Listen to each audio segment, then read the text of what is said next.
Here are the principles of a successful worldwide leaderless anarchist collective with millions of members that helps people to deal with substance misuse issues and is defined by anonymity, so as you will see when you read it, I am forbidden to declare whether I belong to or not. They are known as the 12 Traditions. I believe that this social code has much in it that we can replicate and benefit from. 1. Our common welfare should come first. Personal recovery depends upon our unity.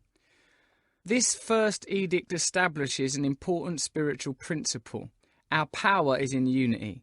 We must always prioritise our collective well-being above individual advantage. If you look at the way the world is currently governed, it runs almost diametrically averse to this mandate. Individual success and happiness is prioritised through the prevailing consumer mentality and the dominant elitist capitalist system. These shady secret trade deals that Chomsky told us about are like white phosphorus-tipped arrows in the heart of this principle. Fuck the world, fuck community, show me the money. So when we're holding a group meeting on how our community should be managed, no individual would have the right to do anything that fucks on a micro level with the group or on a macro level with the planet.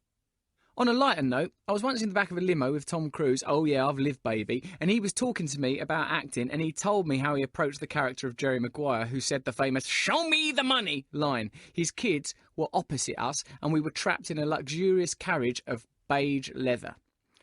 He said the comedy of Jerry came from his frustrated enthusiasm, a man who believed powerfully in what he was doing, but was constantly thwarted. "Help me, help you," said Tom, all passionately. In this moment, I thought, wow, I'm in a car with Tom Cruise, and he's doing bits from his films. How cool! I looked around the car to see if I could get a reciprocal bit of eye contact from someone, you know, like, hey guys, this is mad, he's doing that thing. But everyone else in the car was either Tom Cruise or Tom Cruise's kids, so they weren't as impressed by it. In fact, they didn't notice it. So I changed my whale face to a normal, nodding, smiling face and thought I'll just have to put this in a book one day if I'm going to get any juice out of it. I hope when I do it doesn't seem like an extraneous name drop. 2. For our group purpose there is but one ultimate authority, a loving God as he may express himself in our group conscience. Our leaders are but trusted servants. They do not govern.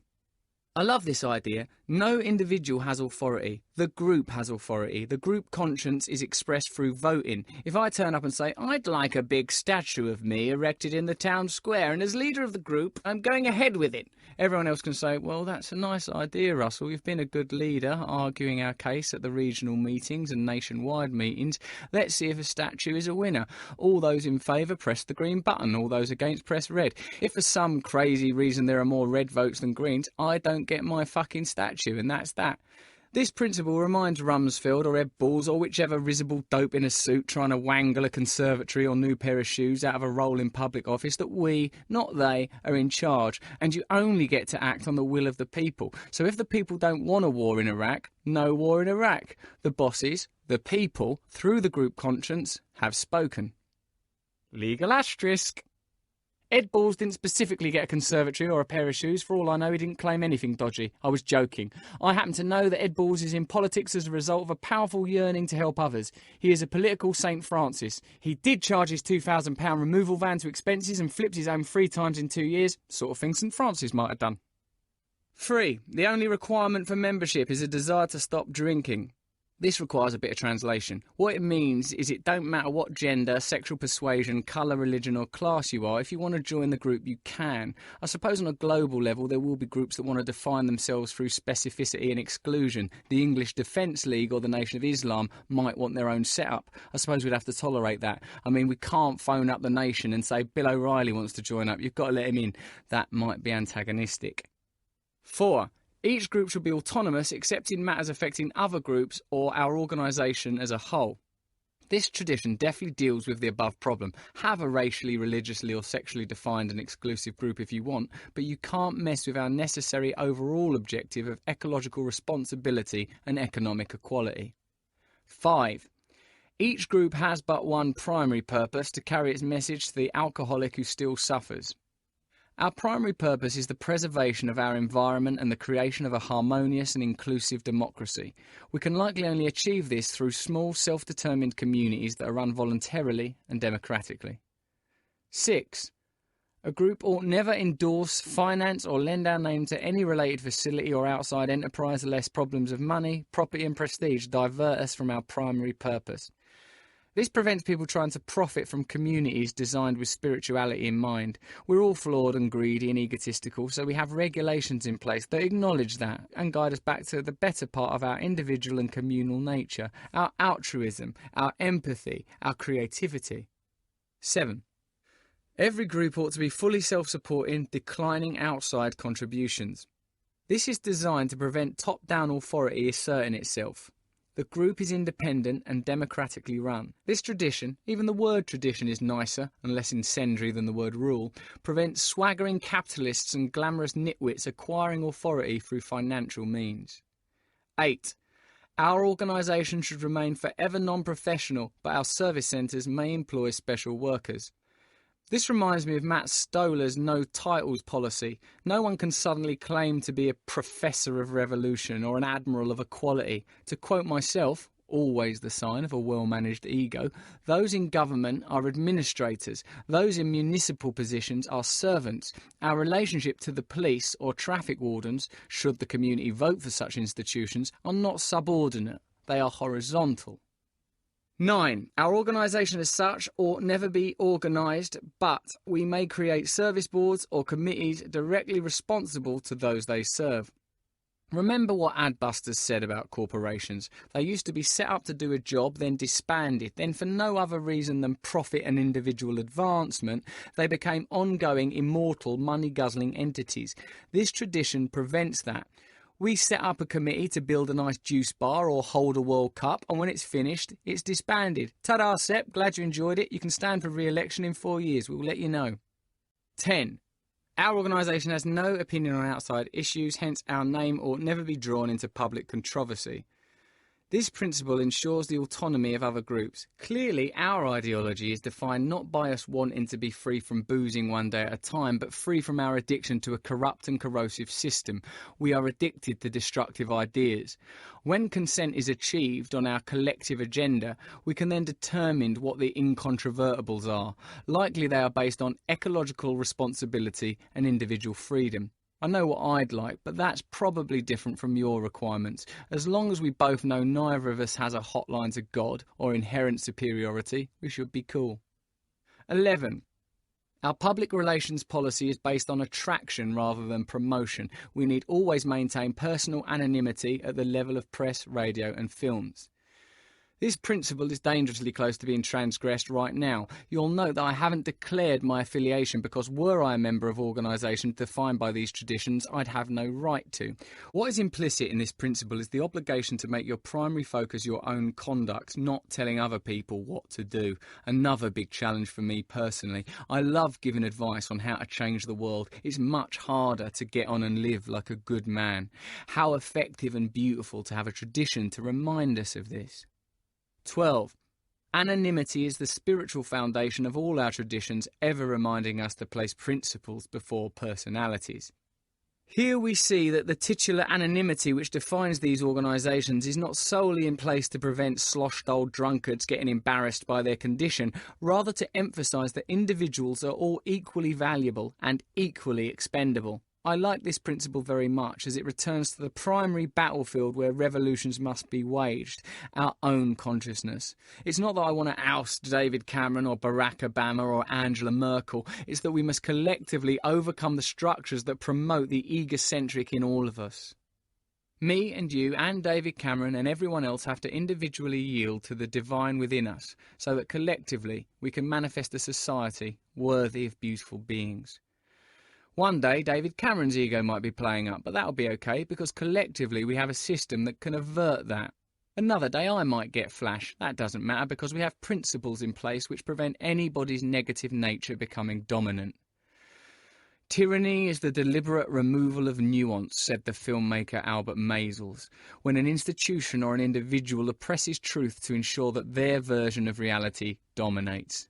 Whether that's Philip Morris removing the nuance of the carcinogenic properties of different types of fags to perpetuate sales, or me deceptively managing information within my own relationships, or the gun lobby insisting that guns shoot peace out of them, not lead. We have a culture where principles mean nothing and personalities mean everything, and I can see why it caught on. I've done very well out of it. My personality allows me to get away with all sorts of rubbish, riding the wrong way up a one-way street on a stolen bicycle. I didn't steal it though, I bought it off a dodgy bloke. Winking at the police as I pass, years of trouble-free promiscuity, tables at restaurants, but without principles, I was freewheeling away from God. Here are some more examples of ideologies that flout the establishment's insistent jingle that their way is the only way. So, many corporations will be killed, according to Adbuster's excellent suggestion. Perhaps we should use the word cull, like people do when they want to kill something cute. Are you killing that badger? No, sir, culling it. When you've finished culling it, will it be dead? A bit, yes. So explain the difference between killing and culling? Well, it's a U.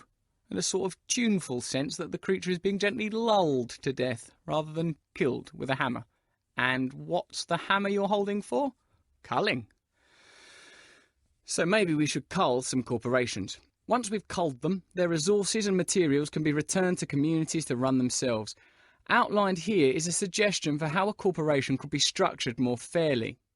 Employee Investment Funds, Sweden, 1970s. Every large Swedish corporation had to give its employees shares equivalent to 20% of its profits every year. Well, that's novel, the empowerment of workers within a corporate structure. Sure, it's limited, 20% isn't enough. The workers should have 100%, and there should be no hierarchical distinction between any of the workers, regardless of their costume. Title abolition will help towards that. We've begun negotiations. Good, well done, Sweden. The shares were not owned by individuals, but were controlled by regional management boards, which were democratically accountable. Fair enough. We're not after a new elite. Collectivisation and lateral autonomy. Cool. No wonder Volvos are so safe. The boards had to use shares for social priorities and the public interest. That's good. I mean, I think huge sectors of the financial industry will be entirely dispensed with, given that the whole thing is an elaborate mathematical metaphor designed to legitimise fraud and theft. Nice to know that if any form of market did remain, there'd be no unaccountable bankers getting bonuses during an economic crisis that they caused. Viva IKEA! As the shares of the companies grew, so did the influence of the workers' management boards on corporate decision-making.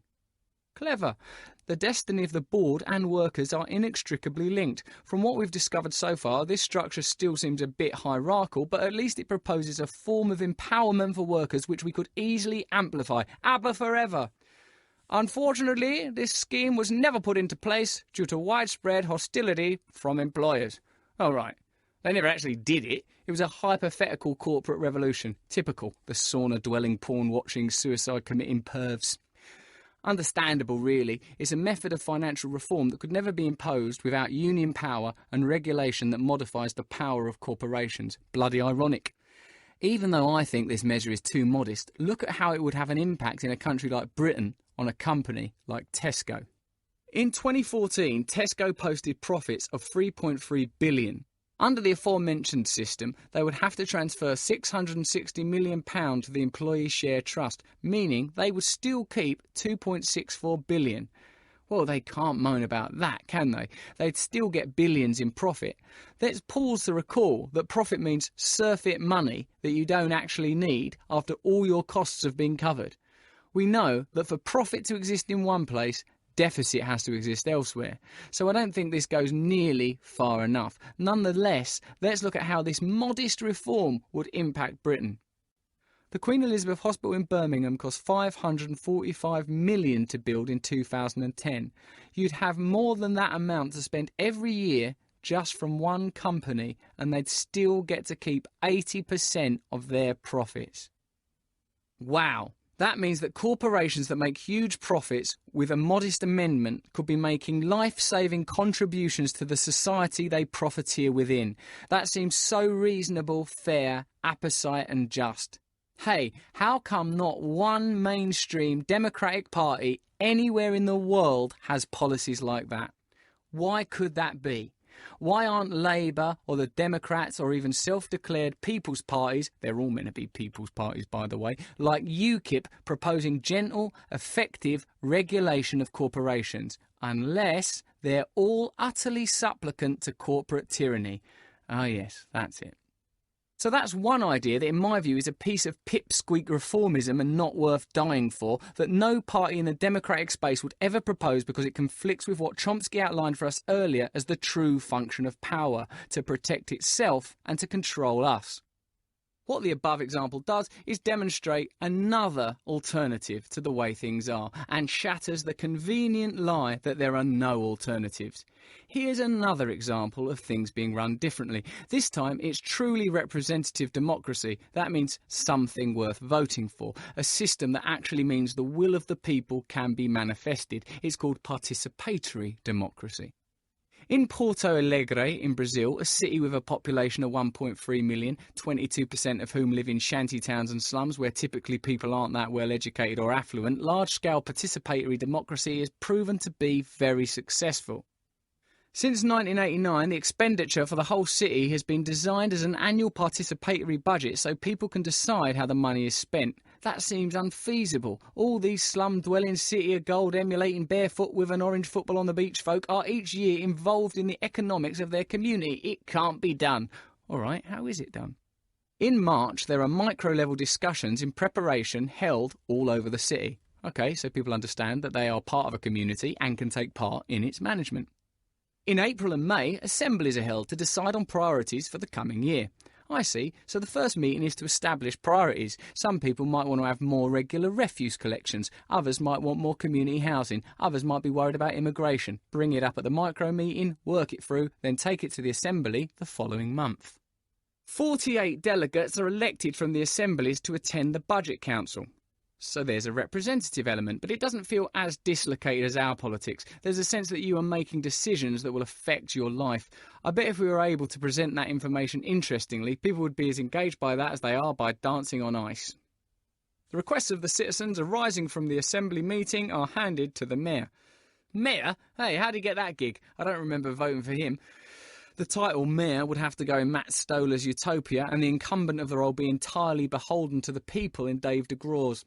Like with the revolutions we've read about, we're under no obligation to replicate their ideologies wholesale. We can democratically cultivate our world together. The Budget Council meets from September, and the delegates, councillors and administrators work through the budget, which is adopted by the mayor at the end of the year.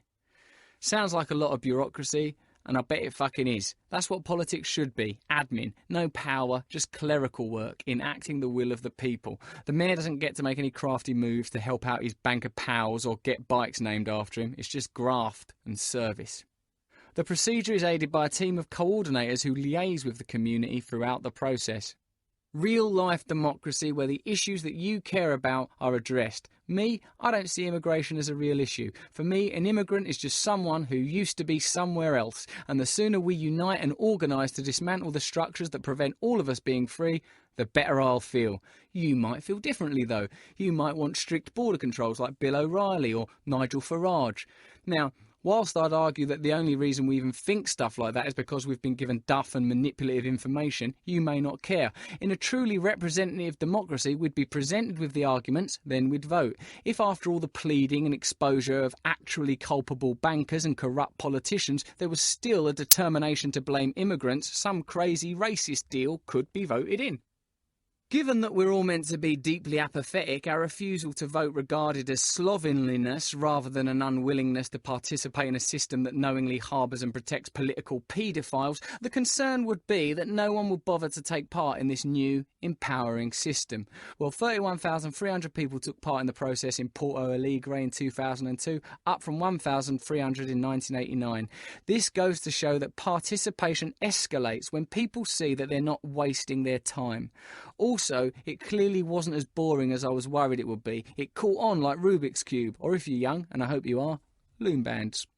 That's a huge number, positive in itself, but imagine the increased sense of community and connection. Compare this to what we're mugged off with by way of democracy. In London, 25 elected members of the GLA and the Mayor of London decide how to spend a budget of £14.6 billion. Sounds like there's a bit of wiggle room there. When this new type of democracy was implemented in Brazil, let's call it actual democracy, the majority of participants were women and poor people. Isn't that what we need in all democracy? Underrepresented groups to come to the forefront? I think our communities would greatly improve if more women and blokes that hadn't all gone to the same school got stuck into running them. What happened when they got involved in Porto Alegre? Spending on health and education rose from 13% to 40%. 98% of houses were connected to mains water and the sewage system. The number of schools increased by 4 times. That's what happens in representative democracy. People get represented instead of mad policies that allow spying, new water cannons, arms deals and the carving up of health services. Generally speaking, when empowered as a community or common mind, our common spirit, our common sense reaches conclusions that are beneficial for our community, our common unity.